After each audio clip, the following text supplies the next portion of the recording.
ರಾಜ್ಯದಲ್ಲಿ ಭಾರೀ ಕುತೂಹಲ ಮೂಡಿಸಿದ್ದ ಉಪಚುನಾವಣೆಯ ಚನ್ನಪಟ್ಟಣ ಕ್ಷೇತ್ರ ಹೈ ವೋಲ್ಟೇಜ್ ಕ್ಷೇತ್ರವಾಗಿತ್ತು. ಈ ಕ್ಷೇತ್ರದಲ್ಲಿ ಕಾಂಗ್ರೆಸ್ನ ಸಿಪಿ ಯೋಗೇಶ್ವರ್ ಅವರು ಗೆದ್ದು ಬೀಗಿದ್ದಾರೆ. ರಿಸಲ್ಟ್ ನಿಮಗೆಲ್ಲರಿಗೂ ಕೂಡ ಗೊತ್ತೇ ಇದೆ. ತಮ್ಮ ರಾಜಕೀಯ ಇತಿಹಾಸದಲ್ಲೇ ಸಿಪಿವೈ ದಾಖಲೆಯ ಮತಗಳನ್ನು ಗಳಿಸಿದ್ದಾರೆ ಈ ಬಾರಿ. ಈ ಮೂಲಕ ಮಾಜಿ PM ಮೊಮ್ಮಗ ಕೇಂದ್ರ ಸಚಿವನ ಮಗನ ವಿರುದ್ಧ ನಡೆದ ಹಣಾಹಣಿಯಲ್ಲಿ ಗೆಲುವನ್ನು ಸಾಧಿಸಿದ್ದಾರೆ ಸಿಪಿ ಯೋಗೇಶ್ವರ್. ಈ ಮೂಲಕ ಟಿಕೆಟ್ ಜಟಾಪಟಿ ನಡುವೆ ಕಾಂಗ್ರೆಸ್ ಸೇರಿ ಕಾಂಗ್ರೆಸ್ನಿಂದಲೂ ಅವರು ಗೆದ್ದು ಬೀಗಿದ್ದಾರೆ. ಕಾಂಗ್ರೆಸ್ ಪಕ್ಷದಿಂದಲೇ 3 ಬಾರಿ ಯೋಗೇಶ್ವರ್ ಗೆಲುವನ್ನು ಸಾಧಿಸಿದರು. ಪಕ್ಷಾಂತರಿ ಎಂಬ ಹಣೆಪಟ್ಟಿ ಇದ್ದರೂ ಕೂಡ ಚನ್ನಪಟ್ಟಣದಲ್ಲಿ ರಾಜಕೀಯ ಅಸ್ತಿತ್ವವನ್ನು ಈ ಮುಖಾಂತರ ಸಿಪಿ ಯೋಗೇಶ್ವರ್ ಅವರು ಉಳಿಸ್ಕೊಂಡಿದ್ದಾರೆ. ಈ ಹಿಂದೆ ಕೂಡ ಅವರು ಪಕ್ಷೇತರರಾಗಿ ಸ್ಪರ್ಧೆ ಮಾಡಿ ಗೆದ್ದಿದ್ದರು. ಅದಾದ ನಂತರ ಕಾಂಗ್ರೆಸ್ನಿಂದ ಗೆದ್ದಿದ್ದರು, SP ಸಮಾಜವಾದಿ ಪಕ್ಷದಿಂದ ಗೆದ್ದಿದ್ದರು. ಅವರು BJPಗೆ ಬಂದ ಮೇಲೆ 2 ಬಾರಿ ಸತತವಾಗಿ ಸೋತಿದ್ರು ಕುಮಾರಸ್ವಾಮಿ ವಿರುದ್ಧ.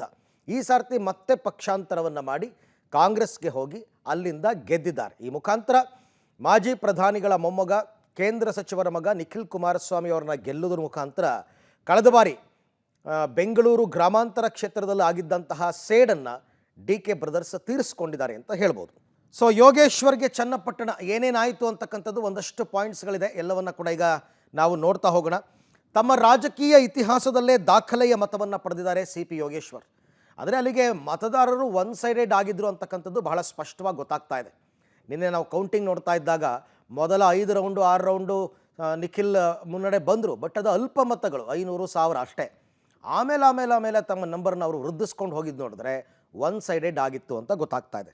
5 ಬಾರಿ ಶಾಸಕರಾಗಿದ್ದರೂ ಕೂಡ 85,000 ಮೇಲೆ ಮತ ಪಡೆದಿರಲಿಲ್ಲ ಸಿಪಿ ಯೋಗೇಶ್ವರ್ ಇಲ್ಲಿ ತನಕ.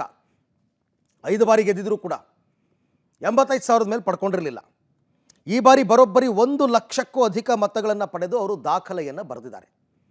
ಗೊತ್ತಿಲ್ಲ ಯಾವ್ಯಾವ ರೀತಿ ಟ್ರೆಂಡ್ ಬದಲಾಗುತ್ತೆ ಅಂತ. ಬಟ್ ಅವರು ದಾಖಲೆ ಬರೆದಿರೋದು ಈ ಸರ್ತಿ 1 ಲಕ್ಷಕ್ಕೂ ಅಧಿಕ ಮತಗಳನ್ನು ಪಡೆದಿದ್ದಾರೆ. ಕಾಂಗ್ರೆಸ್ ಪಕ್ಷದಿಂದಲೇ 3 ಬಾರಿ ಗೆಲುವು ಸಾಧಿಸಿದ್ದಾರೆ ಸಿಪಿ ಯೋಗೇಶ್ವರ್. ಅದು ಚನ್ನಪಟ್ಟಣದಿಂದನೇ. ಕಾಂಗ್ರೆಸ್ನಿಂದಲೇ 3 ಬಾರಿ. ಅವರು ಪ್ರತಿ ಬಾರಿ ಅವರೇ ಹೇಳ್ಕೊತಾ ಇರ್ತಾರೆ, ನನ್ನ ಜೀವನ ಒಂಥರ IPL ಮ್ಯಾಚ್ ಇದ್ದಂಗೆ, ಒಂದೊಂದು ಸರ್ತಿ ಒಂದೊಂದು ಟೀಮಿಂದ ಆಟ ಆಡ್ತೀನಿ ಅಂತ. ಈಗಲೂ ಅದೇ ಥರ ಪಕ್ಷಾಂತರಿ ಅಂತಕ್ಕಂಥ ಹಣೆಪಟ್ಟಿ ಇದ್ದರೂ ಕೂಡ ರಾಜಕೀಯ ಅಸ್ತಿತ್ವವನ್ನು ಉಳಿಸ್ಕೊಂಡಿದ್ದಾರೆ ಸಿಪಿ ಯೋಗೇಶ್ವರ್. ಅವರು ಹೇಳ್ದಲ್ಲ, ಪಕ್ಷಾಂತರಿ ಅಂತಕ್ಕಂಥದ್ದು ಇತ್ತು. ಬಟ್ ಅಲ್ಲಿನ ಜನ ಪಕ್ಷವನ್ನೂ ಮೀರಿ ಸಿಪಿ ಯೋಗೇಶ್ವರ್ ಅವರನ್ನ ಒಪ್ಕೊಂಡಿದ್ದಾರೆ ಅಂತ ಆಯಿತು. ಅಲ್ಪಸಂಖ್ಯಾತ, ಹಿಂದುಳಿದ ಹಾಗೂ ಗ್ರಾಮೀಣ ಭಾಗದ ಒಕ್ಕಲಿಗ ಮತಗಳ ಗಳಿಕೆಯನ್ನು ಮಾಡಿದ್ದಾರೆ. ಸಹಜವಾಗಿ ಅಲ್ಪಸಂಖ್ಯಾತ ಮತಗಳು ಬಂದಿದೆ, ಅಹಿಂದ ಮತಗಳು ಅಂತಲೇ ಹೇಳ್ಬೋದು, ಹಿಂದುಳಿದ ಮತಗಳು ಬಂದಿದೆ. ಆಮೇಲೆ ಗ್ರಾಮೀಣ ಭಾಗದ ಒಕ್ಕಲಿಗ ಮತಗಳು, ಇದು ನಿಖಿಲ್ ಕುಮಾರಸ್ವಾಮಿ ಪರ ಹೋಗುತ್ತೆ ಅಂತ ಒಂದು ಅಂದಾಜು ಲೆಕ್ಕಾಚಾರ ಇತ್ತು. ಹಾಗಾಗಿಲ್ಲ. ಒಕ್ಕಲಿಗರ ಮತ ಪಡೆದರಲ್ಲೂ ಕೂಡ ಅವರು ಸಫಲರಾಗಿದ್ದಾರೆ.